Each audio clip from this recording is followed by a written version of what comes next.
Hello, everyone. One of the best summaries today about the events in Ukraine comes from Sky News, and this is the first piece they shared. Russian commanders are lying to Putin about battlefield gains in Ukraine.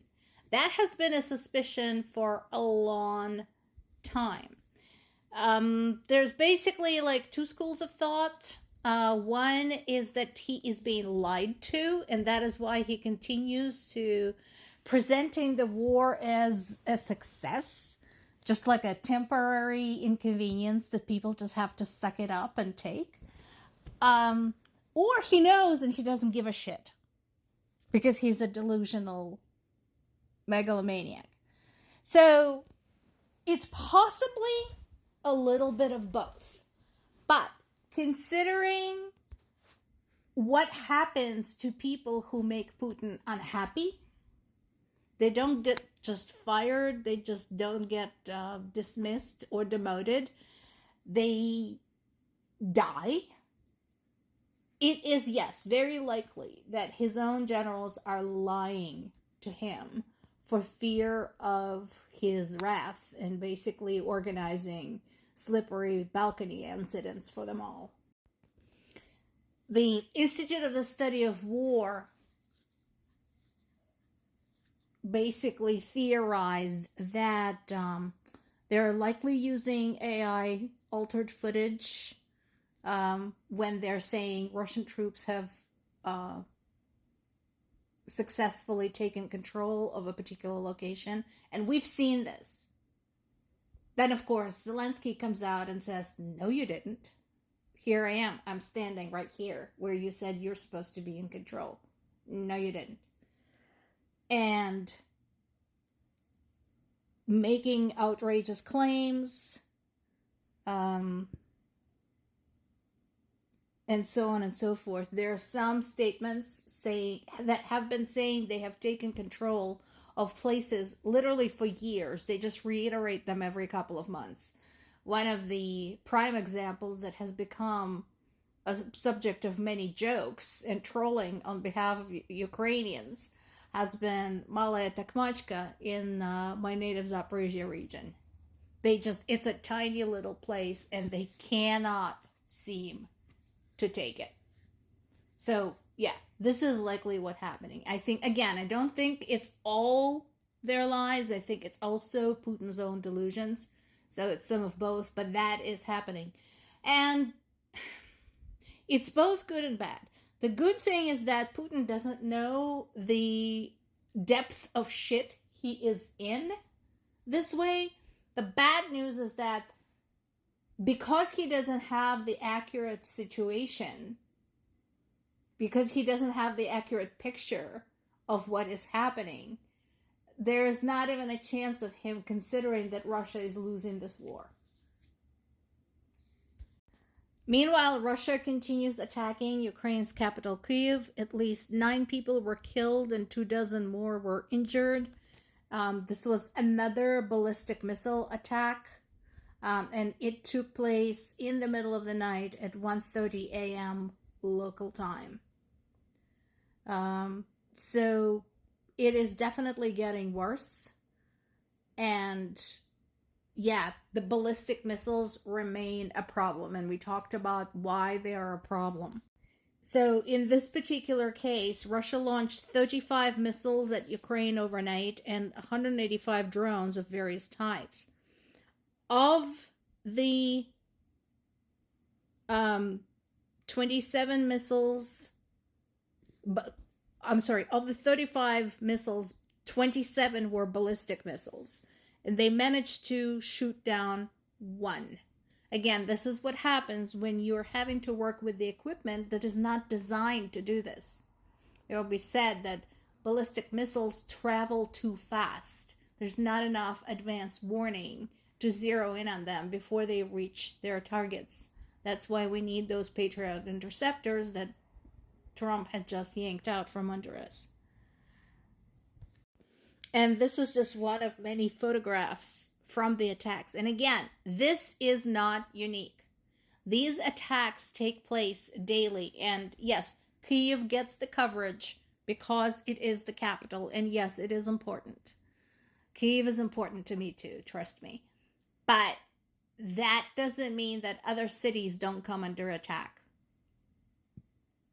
Kharkiv, Dnipropetrovsk, Sumy, Kherson, Zaporizhia, Odessa. Those are all getting attacked as well on a daily basis, sometimes multiple times a day. Now, they get more of the drone traffic, drone and glide bombs.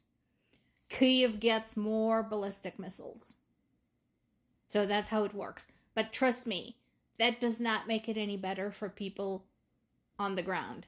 Because if you're dead, you are dead. You don't care if you were killed by a ballistic missile or a drone or a glide bomb. You're still dead.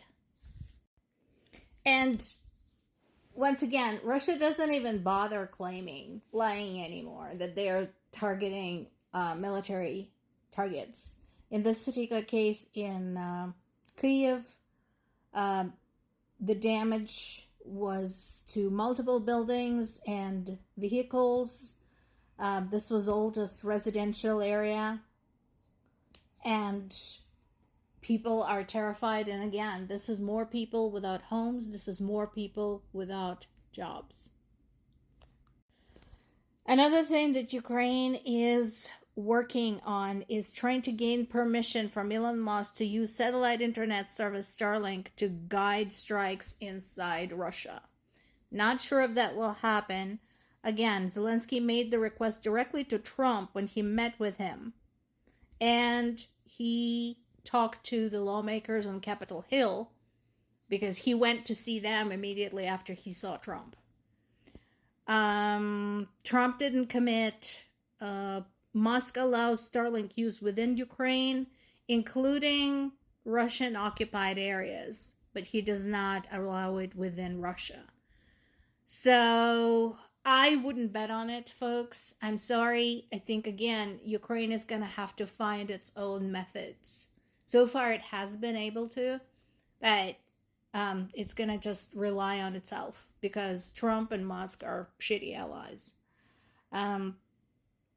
And again, Trump continues backpedaling on handing over the Patriot technology. And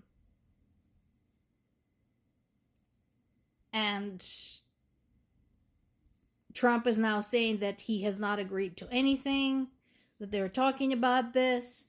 So again, remember, I want everybody to remember this. It is on record. It is on tape. He said to Zelensky, make them yourself.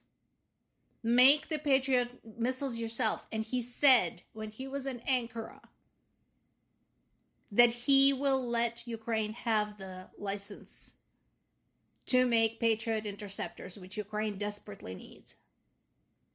So again, this man is a liar. He shoots off at the mouth. He doesn't know what he's talking about. He pretends he didn't say that. He didn't mean it. He was misinterpreted.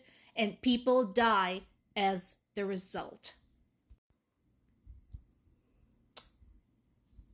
The protests continued in support for the ousted defense minister, Mikhailo Fedorov, even though his nemesis, Syrskyi, has been booted out.